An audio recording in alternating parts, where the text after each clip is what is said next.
El versículo clave aquí, cuando comencé hace 4 semanas atrás,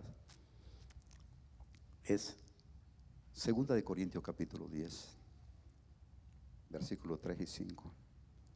Dice así, en una versión que me encanta: somos humanos.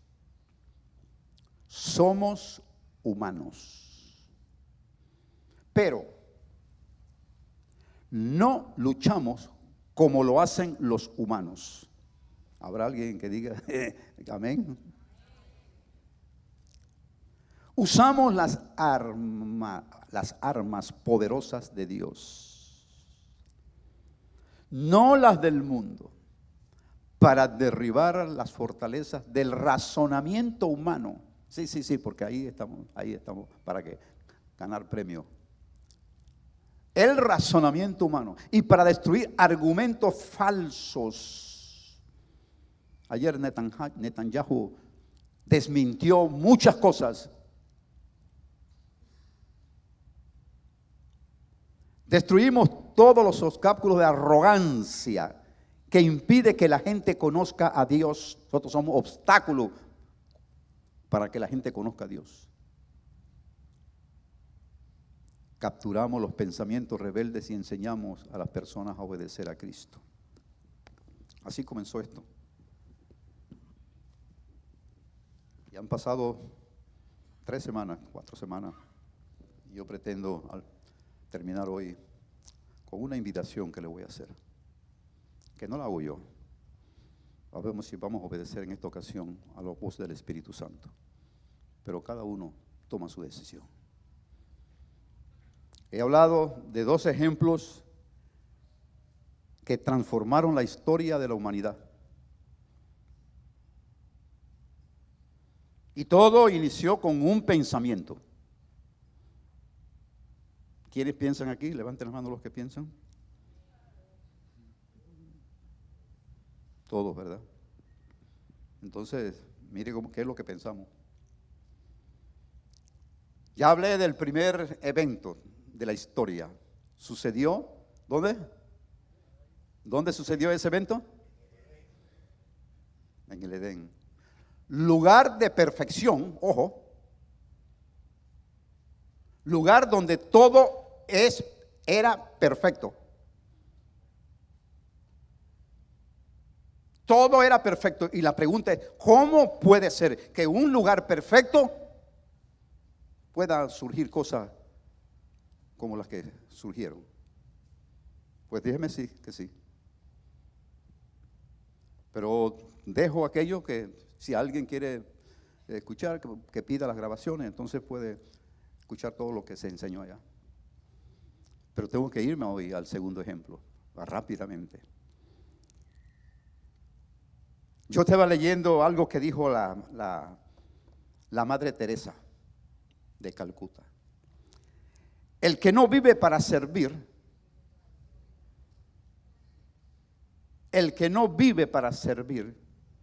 no sirve para vivir. O sea, ya te lo digo, para no decir el resto.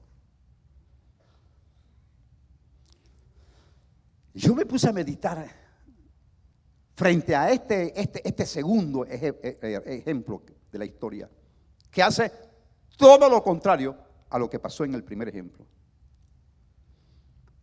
Vivimos en un mundo de inmediatez. Y yo no vengo a decir aquí que la inteligencia artificial es mala. Ni tampoco que el señor ChatGPT hay que destronarlo. Lo que sí vengo a decir es que ese tipo de herramientas que pudiesen utilizarse para el bien y para el servicio, se están usando para la destrucción y la desgracia de las sociedades. Bueno, yo no voy a hablar de otro, pero voy a hablar de mí.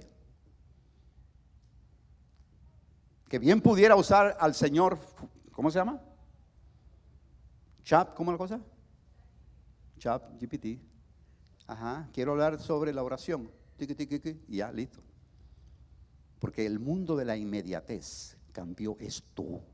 Escúchelo, inmediatez. Nadie quiere esforzarse para nada. Y si alguien se esfuerza, mi función es tumbarlo. Y hay que actuar rápido, rápido. Nadie. Pues aquí Jesús resulta que se va al Monte de los Olivos, porque hoy hablo del Monte de los Olivos, específicamente un lugarcito pequeño dentro del Monte de los Olivos que se llama Getsemaní. ¿Qué sucedió aquí? Me doy cuenta que esta historia pone a un lado la inmediatez y nos lleva al mundo de la sensatez, de lo que es correcto, de lo que hay que dejar a un lado, de priorizar, de enfocar, sin necesidad de estar haciendo la vida imposible a nadie. Un pensamiento que cambia la historia del hombre para bien. Y ahí está en Lucas capítulo 22, versículo del 39 al 44. Y el reloj está avanzando y necesito avanzar. Los que apuntan, ¿verdad? Los que apuntan pueden así para que ustedes lean con calma allá en su casa. Lucas 22, 39 y 44. ¿Qué pasó allí? En ambos de estas dos historias, en medio de ambos, tanto en el Edén como en el Monte de los Olivos, el hombre define la existencia de la humanidad. El hombre define la existencia de la humanidad. Y aquí termina todo discurso.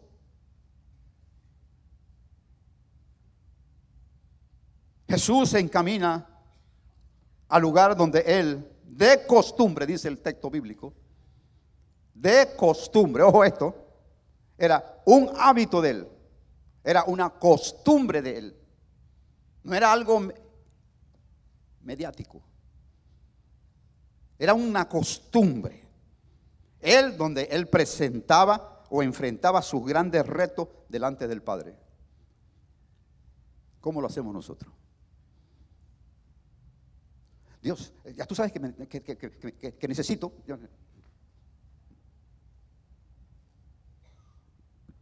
Sí, Él sabe. Los desafíos que Él tuvo que enfrentar, ¿cómo los definió? ¿Y de qué manera los definió?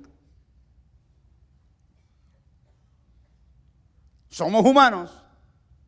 Él era humano en ese momento también. Porque precisamente se había despojado de ese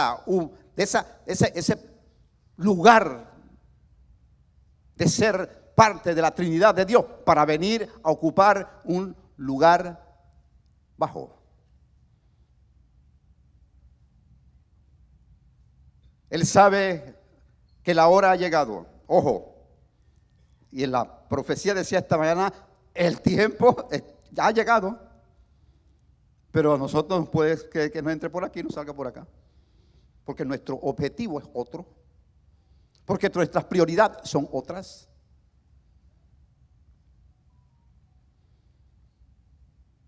Él sabe que el tiempo ha llegado y medita sobre el proceso que pronto ha de enfrentar. Medita. Nada de inmediatez. Calma. Sobriedad. ¿Verdad? Y como humano trata de buscar una solución. Versículo, mire, como humano trata de buscar la solución al conflicto. Versículo 41 y 42. Dice, se alejó a una distancia, un lugar específico, como de un tiro de piedra. Miren esto, se arrodilló. Porque parece que el momento lo ameritaba.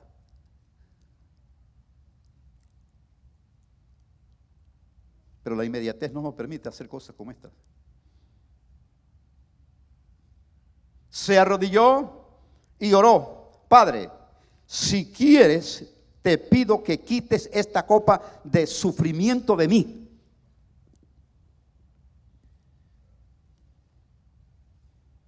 Sin embargo, quiero que se haga tu voluntad, no la mía. Porque lo que tú decidas siempre será mejor. Porque lo que tú decidas siempre será mejor. Ojo, ¿qué está tratando de hacer el Señor en ese momento a sus discípulos? ¿Y qué trató hoy yo de poder hacerme entender? Porque de lo que estoy aprendiendo de Jesús. Le está diciendo a sus discípulos, miren cómo manejo la situación. Observen cómo estoy gobernando mi vida y cómo le estoy haciendo frente a este pereque que tengo. Que no me lo inventé yo.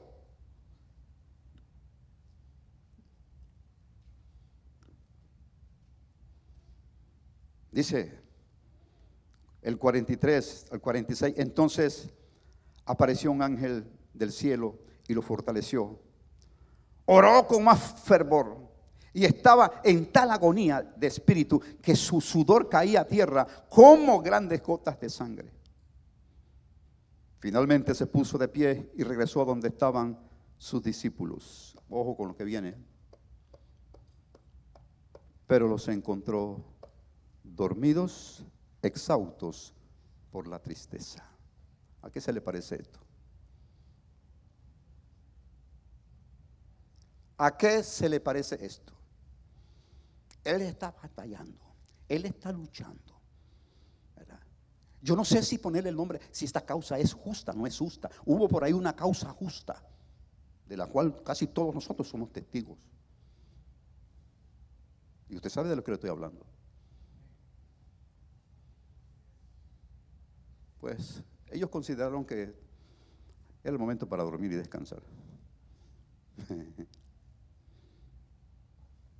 ¿Sabe? Lo siguiente, el enfoque de él no era el de ellos. El enfoque de sus discípulos no era el enfoque de él. Así como el enfoque del Espíritu Santo en este tiempo o para este tiempo no es el mismo que el de nosotros. Nosotros tenemos otras prioridades, tenemos otros enfoques. Les dijo, levántense, ¿y qué?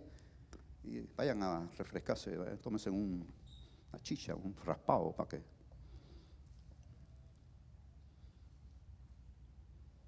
Levántense y oren para que no cedan ante la tentación. Ya hablé de la tentación en el primer ejemplo. Yo pienso ahí de una vez para que no tiren la toalla.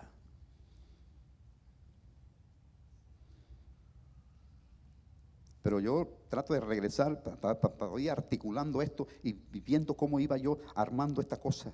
¿Verdad? Dice el 42, sin embargo, quiero que se haga tu voluntad, no la mía. Amigo y hermano, la actitud de Jesucristo surge de un pensamiento, ojo, surge de un pensamiento, pero no como el pensamiento del Edén, sino un pensamiento saludable, un pensamiento renovador, un pensamiento transformador, un pensamiento enfocado. Hágase tu voluntad, porque la voluntad de Dios siempre será mejor que la nuestra.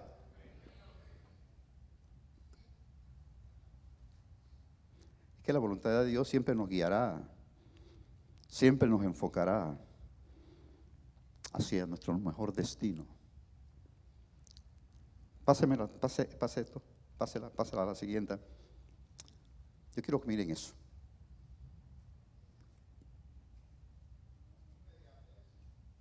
¿Qué es eso? Esa es la promoción, ¿cómo ponerle esto? Los expertos en publicidad, esto es el logo más popular que se dice que se ha escrito. en toda la historia de la publicidad. ¿Por qué? ¿Qué tiene ese logo que puede tener tanta importancia para ocupar lo que los técnicos y los conocedores saben? ¿Qué tiene ese logo que no tienen los demás? No tengo un apuntador para señalárselo. ¿Cómo se llama eso? Ok. ¿Qué ven ahí ahora? ¿Por qué ese fue el mejor conjunto de importancia, logo de importancia? Por la flecha. Ahí hay una flecha. ¿La están viendo? ¿Están viendo la flecha? No me miren a mí, miren allá. ¿Están viendo la flecha? Esa flecha está indicando un camino. Esa flecha está indicando un camino. Esa flecha te está llevando a un derrotero. Esa flecha te dice: no andes perdido, no te entretengas, no andes por ahí tomando caminos que no sean los correctos. Mira hacia dónde va esto.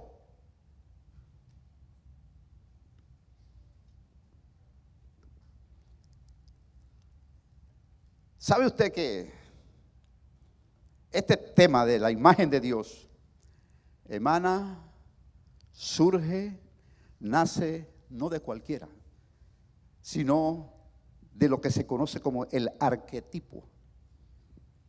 El arquetipo, o sea, el modelo original. Eso es lo que significa arquetipo. El modelo original, el modelo primario. ¿Quién es el primario? ¿Quién es el arquetipo? ¿Quién es? Dios. Dios. Entonces, volvemos al proceso primario de la historia del hombre, el cual inicia con un pensamiento, escuche, que tenía todas las trazas o toda la fachada de una presunción. Eso lo expliqué la semana pasada. De una presunción, lo que surgió en el Edén, porque vino de un pensamiento y de un cuento que alguien se tragó, ¿verdad? Como los que nos tragamos nosotros a diario, ¿verdad? Y nos llevó a meditar y a pensar y a hacer realidad ese pensamiento en cuanto a querer ser como Dios. Sí, qué bueno que todos quisiéramos ser como Dios.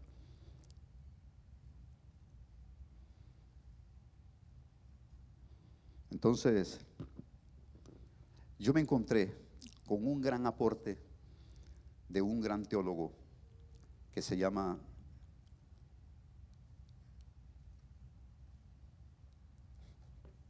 Dietrich Bonhoeffer.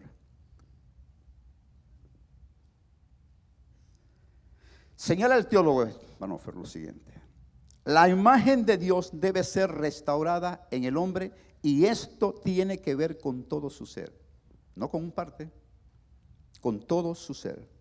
No se trata solamente de que el hombre vuelva a tener los pensamientos correctos acerca de Dios. No se trata de eso. Ni de que sus actos individuales los caminen bajo la autoridad de la palabra de Dios. Mire el desafío este. No se trata ni siquiera de actitudes maravillosas y buenas donde nosotros queremos arreglar las cosas. No se trata de eso, sino que dice, ya que él, o sea, ¿quién es él? El hombre es como criatura viviente en todos sus componentes la imagen de Dios. Eso somos usted y yo, alma, espíritu y cuerpo, toda su composición, ¿verdad? Como humano. A pesar, pero dice Bonhoeffer, debe llevar la imagen de Dios en la tierra. Eso nosotros debemos ser testigos. Eso es lo que Dios nos está pidiendo y lo que el Señor nos habló en la profecía esta mañana.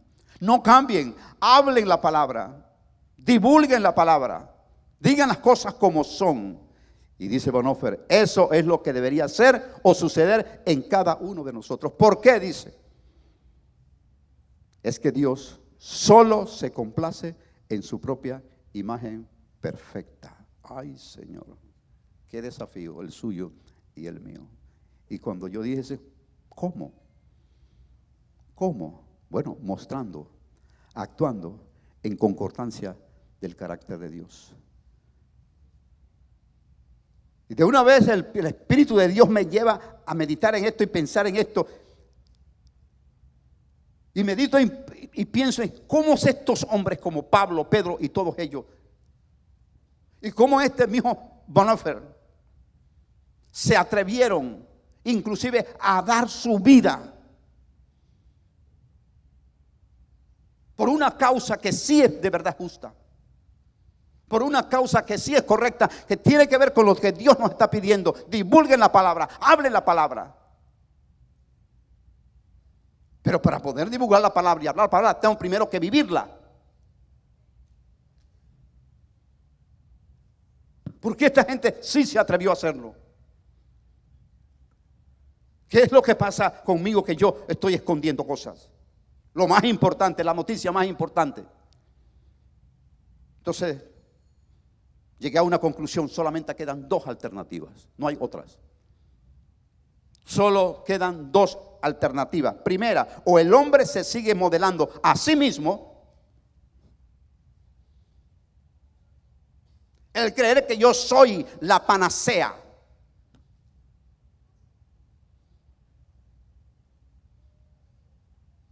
¿Qué es lo que nos está pasando hoy aquí en este país?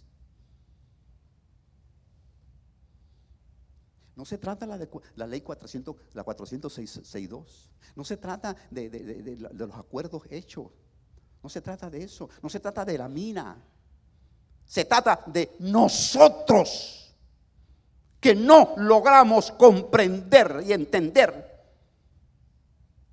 lo que beneficia, lo que Dios quiere y lo que Dios ha dicho de este país. Yo no sé cómo va a ser Dios con esto. Pero si Él dijo de Panamá lo que Panamá iba a hacer, pues va a ser. A lo mejor yo no lo veré.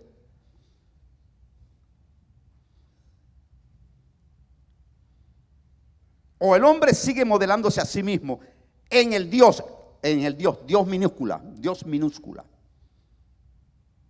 en el Dios que ha creado de Él mismo, nacido de su propia invención, nacido de lo que se cree Él que es. El hombre nunca es más sabio y nunca más grande cuando entiende que no es nada. ¿Escuchó? El hombre nunca es tan sabio y tan grande cuando entiende que no es nada. O bien, el verdadero Dios viviente moldea su ser humano a su imagen. Se lo voy a repetir. Solo quedan dos líneas de pensamiento. Uno, o el hombre se sigue modelando a sí mismo en el Dios que ha creado de Él mismo, nacido de su propia invención, o bien el verdadero Dios viviente que moldea al ser humano a su imagen. Eso me dice de una transformación completa que necesitamos. Esto es lo que hay que predicar en los púlpitos. Esto es lo que hay que enseñar a la gente, a los hermanos. Una transformación, una metamorfosis completa. Y lo hemos dicho muchas veces, Romanos capítulo 12, versículo 2. Igual que 2 Corintios 3, 18, Romanos capítulo 2 dice, capítulo 12, 2 dice: no imiten las conductas ni las costumbres de este mundo. Más bien dejen que Dios los transforme en personas nuevas al cambiarles la manera de ¿qué? De pensar.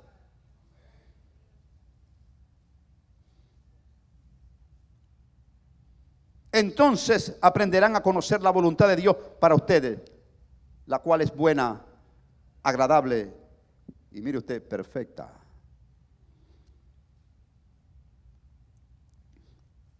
Sigue hablando el apóstol Pablo, 2 Corintios capítulo 3, 18. Así que todos nosotros, a quienes nos ha sido quitado el velo, pero seguimos con cataratas. Eso es lo que pasa. Eso es lo que pasa en Panamá, pasa en Colombia, en Costa Rica, en México, en Estados Unidos, en todos lados. Cataratas por todos lados.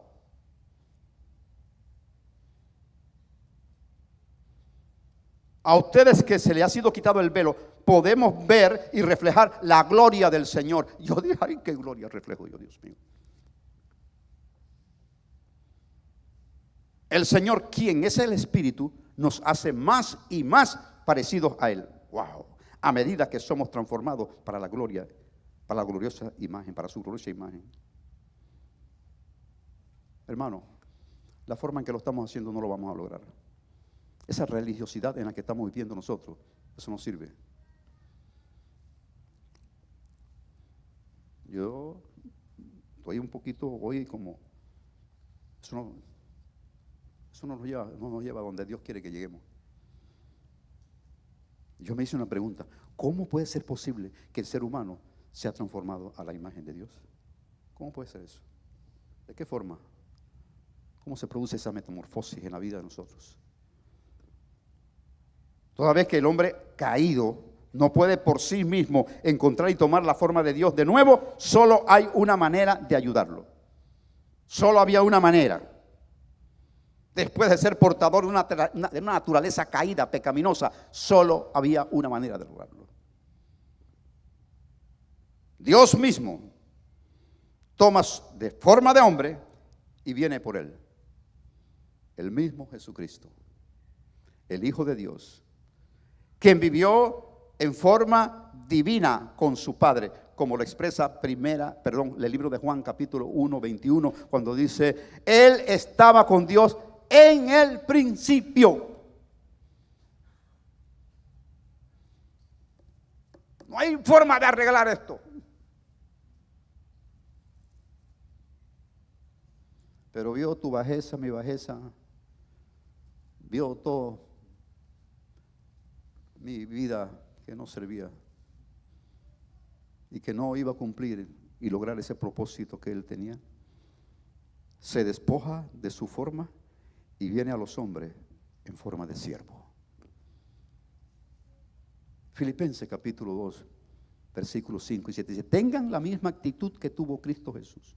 Aunque era Dios, no consideró que el ser igual a Dios fuera algo a lo cual aferrarse. En cambio renunció, aquí hay unos verbos interesantes, renunció a sus privilegios divinos, adoptó la humildad, la humilde posición de esclavo y nació como un ser humano cuando apareció en forma de hombre.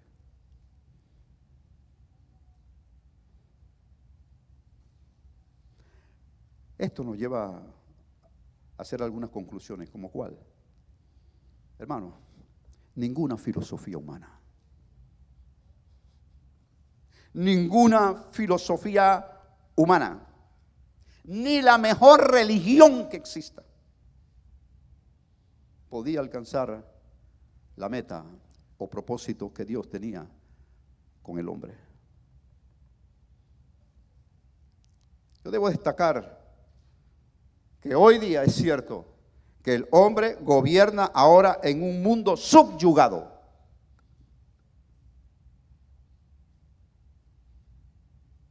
El hombre gobierna en un mundo, ¿verdad? O vive bajo un mundo subyugado, un mundo dominado, sometido, física y espiritualmente.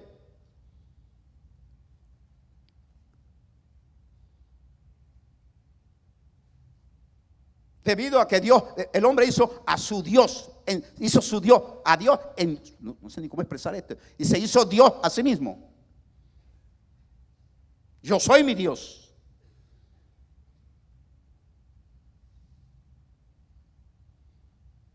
Y eso ha privado el verdadero Dios y su verdadero propósito con su creación, con lo mejor de su creación, que somos usted y yo.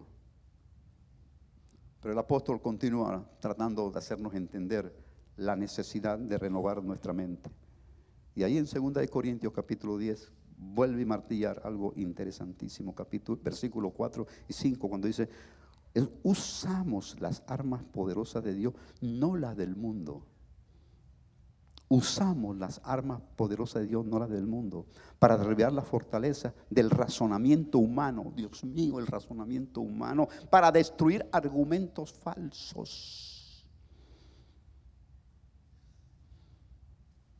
Yo escuché ayer al señor Netanyahu de decir, aquí están las pruebas, los millones de dólares que Israel ha invertido en Gaza para llevarle comida, ¿verdad? Que los mismos señores estos han tomado para sí mismos y para sus fines.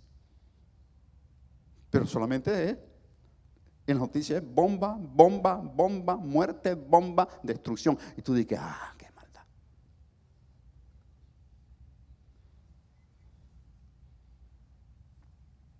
Pero también en Filipenses capítulo 4, versículo 8, señala algo interesantísimo. Dice, y ahora, amados hermanos, una cosa más para terminar. Concéntrense en todo lo que es verdadero. La profecía de hace un ratito. Todo lo honorable, todo lo justo, todo lo puro, todo lo bello y todo lo admirable. Piensen en cosas excelentes y dignas de alabanzas.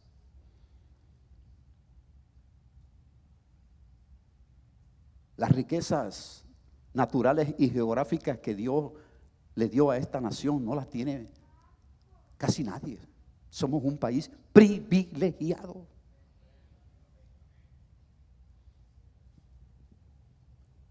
Somos una nación tan rica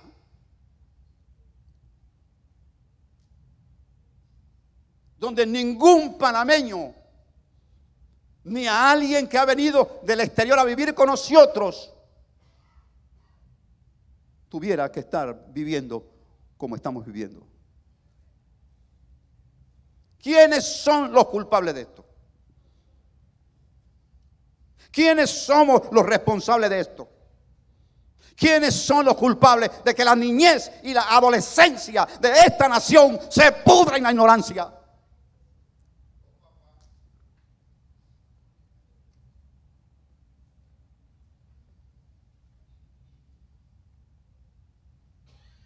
¿Sabía usted que ya el año 2025 se perdió?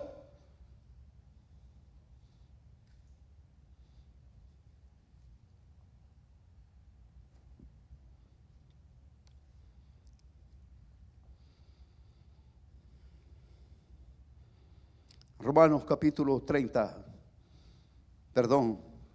Deuteronomio, Dios hablándole a su pueblo y nos sigue hablando a nosotros hoy, que es lo que más me duele. Es ejemplarizante. Dice, hoy les he dado a elegir entre las vidas y la muerte, entre bendiciones y maldiciones. Ahora pongo al cielo y a la tierra como testigo, porque no hay forma de poner un buen testigo por la podredumbre que hay en medio de ustedes.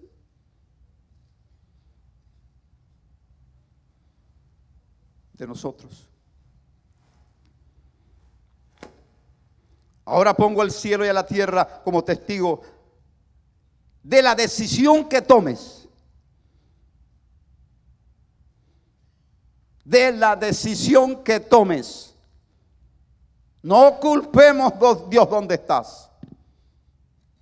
Dios está donde siempre ha estado, esperándonos, esperándonos, esperándonos. Pero la tosudez nuestra no nos permite entender esto. Yo me imagino a ver el enemigo reído. Manténlos ignorantes para que tú veas que me van a servir. Digo, unos y nosotros aquí, ay, por favor, vaya a la escuela bíblica. Vaya, edúquese, por favor. El conocimiento.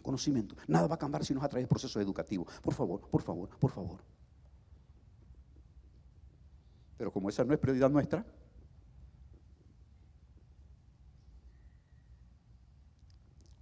de la decisión que tomes. Ay, si eligieras la vida. Dios, mire, Dios hablando. Ay, si eligieras la vida. Para que tú y tus descendientes puedan vivir. Para que tú y tus descendientes. Yo escucho Mucho y sobre todo los domingos, Radio Estéreo, desde la mañanita, Radio Estéreo Universidad. Porque ahí, yo no sé si son cristianos o no son cristianos, pero ahí aprendo yo bárbaramente. Y ahí escuché una niña, debe ser una niña, no sé de cuánto, pero es una niña por su forma de hablar. Diciéndole a este pueblo, ¿qué país nos están dejando ustedes? ¿Y qué vamos a comer nosotros mañana? ¿Y cómo nos vamos a educar? Papá, mamá, escuchen.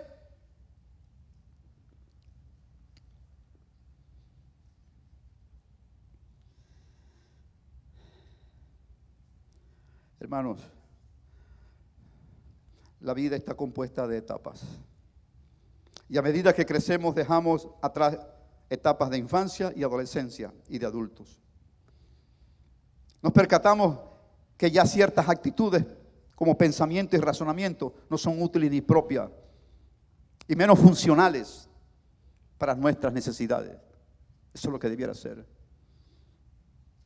Pero dice el apóstol en 1 Corintios capítulo 13 del 11 al 12. Cuando yo era niño, hablaba, pensaba y razonaba como un niño, pero cuando crecí, dejé atrás las cosas de niño.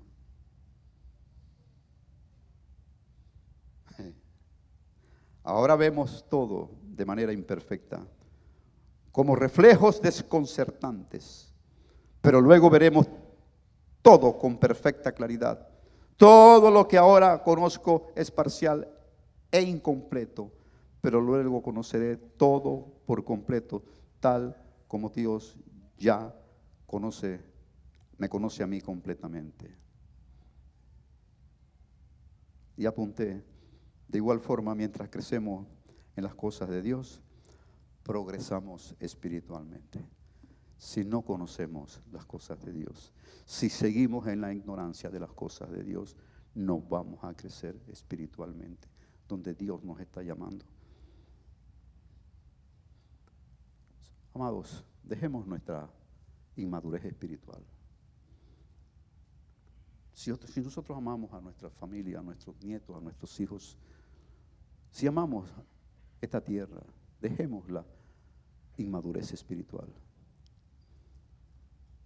Y antes de levantar el dedo para señalar, meditemos. Ni estoy diciendo haga así, no. Piense. Porque Dios dijo, pongo delante de ti, verá como testigo al cielo y a la tierra, pero la decisión la tomas tú. Pablo decía que ahora vemos en forma imperfecta los caminos de gloria, los caminos de Dios. Pero a medida que perseguimos el premio celestial, veremos con mayor claridad hasta que veamos a Dios cara a cara. Mire que es un proceso.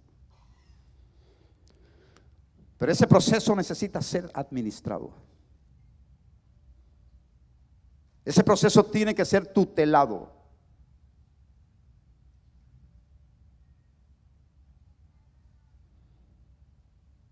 Pablo dejó claro en una carta que envió a los hermanos de Filipo: no lo he logrado. No lo he logrado. Y la pregunta es, ¿cuál es el premio celestial al cual el apóstol se estaba refiriendo? ¿A qué se estaba refiriendo el apóstol Pablo? ¿De qué estaba hablando el apóstol Pablo? Pues la respuesta de Pablo la tenemos ahí mismo en Filipenses capítulo 3, versículo 10. Cuando dice, lo he perdido todo. No hay otra prioridad. Yo no estoy diciendo que cierre su casa y ahora se venga a vivir a la iglesia. Yo no estoy diciendo eso.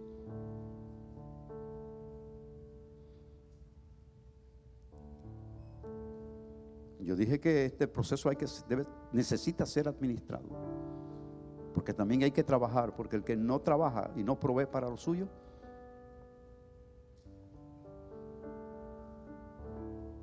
es parte de nuestra responsabilidad. El que quiere ser corrupto va a ser corrupto. El que no quiere corromperse no se corrompe. Dice Pablo, lo he perdido todo a fin de conocer a Cristo, experimentar el poder que se manifestó en su resurrección, participar en sus sufrimientos y llegar a ser semejante a Él en su muerte. Semejante a Él. Y hasta que usted y yo no alcancemos esta meta a la que se está refiriendo el apóstol, no debiera haber satisfacción en nuestras vidas. No hubiera haber satisfacción para cada uno de nosotros. Pensar que estoy satisfecho de la forma en que estoy viviendo. Ya no hay prioridad de venir a la iglesia como dice, como algunos ya eligieron. Como dice, no dejando de congregarse como algunos tienen por costumbre. Ya no hay necesidad. Ay, yo vivo mi fe y mi religión desde mi cama. ¿Está bien? ¿Usted eligió? ¿Está bien? ¿Usted eligió? Ay, que yo mire, yo sí le doy para los pobres. Pero con la boca despotrico a media humanidad. Hermano, basta ya de fracaso.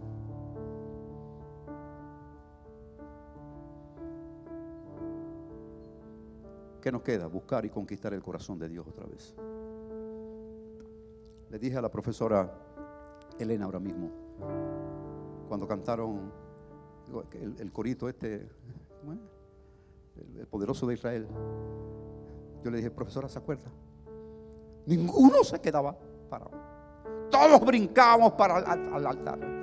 Comenzando con los pastores, y no nos importaba que nos vieran, que no los vieran. Recuerdo al pastor Carlos Zambrano, ¿verdad? Que había que quitarse alrededor de él porque hacía así. Iba arrollando a quien estuviera por delante.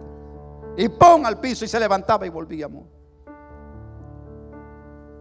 Porque había en nosotros algo que nos daba más y nos decía, algo más hay para ustedes.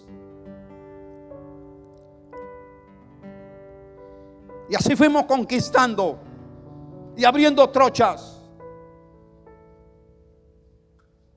Y cuando hacíamos un recuento para una presentación de algo que le vamos a presentar al liderazgo, me quedé con la boca abierta cuando llegamos a la estadística que de aquí, de esta casa, han salido más de 50 ministros a enseñar a tener iglesia afuera. Yo dije, Dios mío, ¿qué estamos haciendo hoy? Pero es que estábamos enamorados de Dios. Habíamos conquistado el corazón de Dios. Y Dios nos escuchaba. Y Dios nos oía.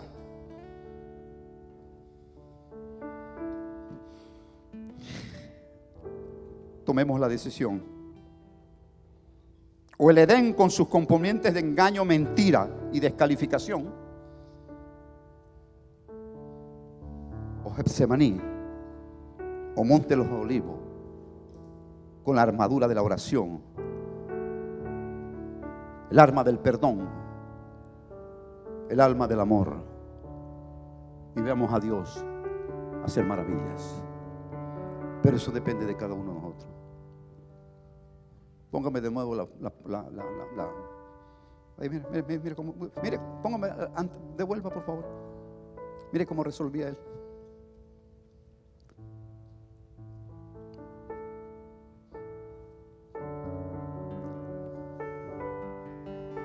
Es que somos más espíritu. Somos más espíritu que cuerpo. Esto se va a acabar.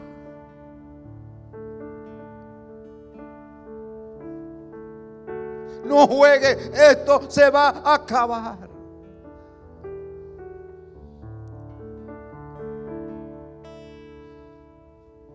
Pero nos espera una eternidad, o con Él o en otro lado, o de otra forma,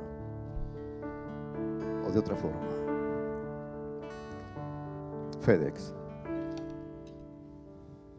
Diles la verdad, dijo la profecía. Yo no sabía que venía esa profecía. No estaba en mi mente. Yo no sabía que Dios me iba a decir, diles la verdad. Esta es la verdad. Esto no es redes sociales. Esto no es gobierno, ni sindicato, ni nada de que se parezca.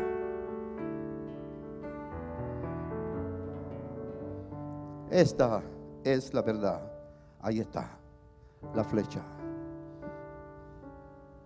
¿Cuál camino tomas? El Edén, con sus componentes de mentira, engaño, descalificación,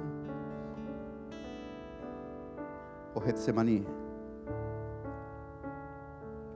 con sus componentes de oración, humildad, perdón y amor.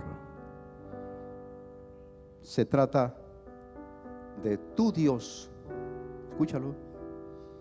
Se trata de tu Dios, de mi Dios en minúscula, el Dios que yo he hecho de mí mismo.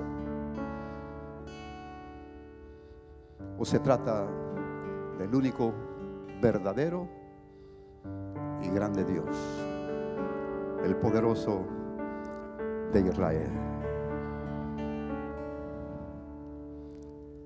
Concluyo este tiempo de un mensaje que me costó, pero que estoy satisfecho con Dios por habérmelo dado, por habérmelo dictado el Espíritu Santo.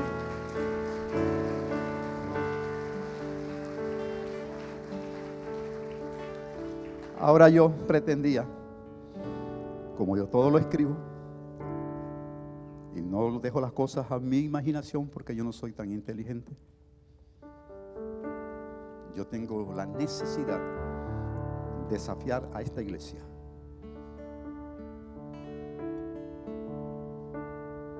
Y lo que escuchaba era: oblígalos a entrar, oblígalos a entrar, oblígalos a entrar.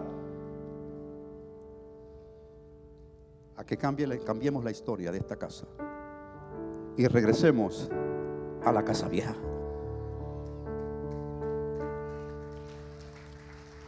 Y regresemos a la casa vieja donde no teníamos nada. No sabíamos mucho de Dios. No teníamos recursos. Éramos unos chiquillos. Con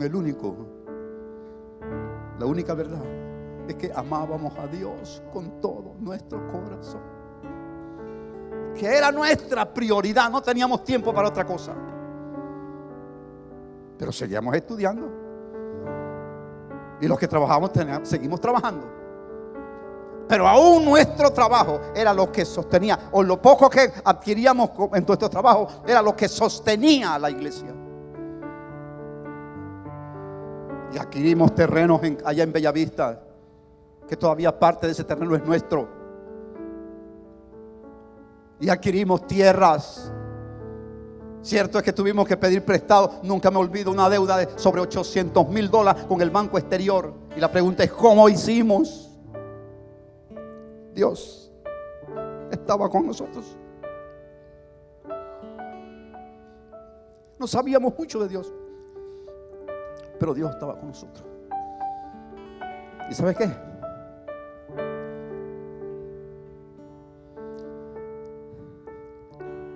¿Cómo hizo Jesús?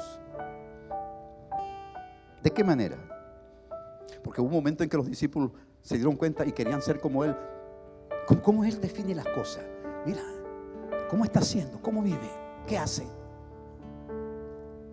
Y hubo uno de ellos que le dijo, se dio cuenta dónde estaba el target, dónde estaba la solución de todo. Y le dijo: Jesús, enséñanos a orar. Enséñanos a orar. Y yo quiero enseñarles a orar.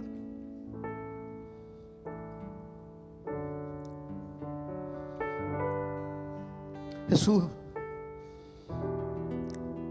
nos enseñó y nos recuerda que hoy es la oración el ancla que sostiene nuestra fe. No hay otra. Y por ahí para abajo.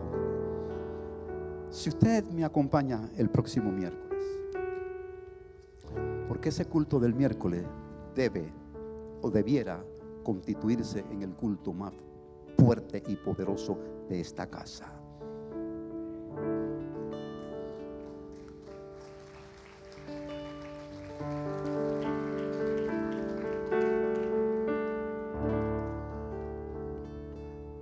Hay prioridades que tienen que cambiar. Si de verdad usted quiere conquistar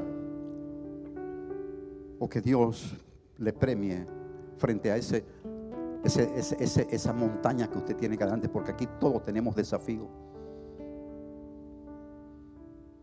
Todos queremos resolver nuestros conflictos y nuestros líos.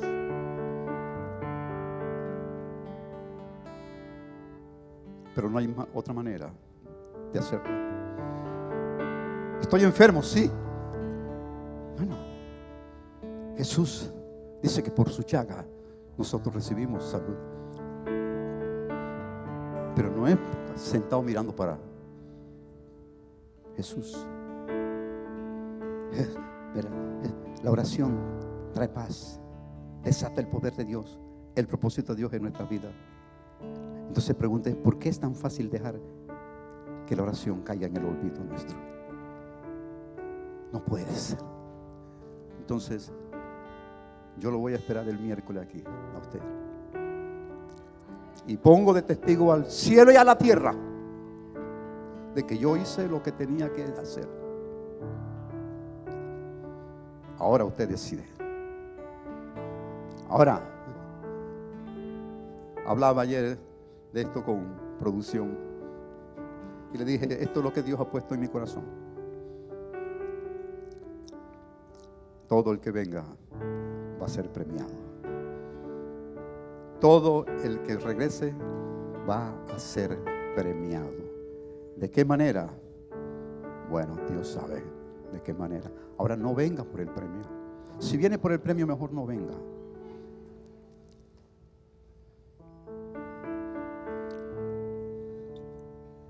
Si viene, es porque usted entendió y comprendió lo que FedEx nos anuncia.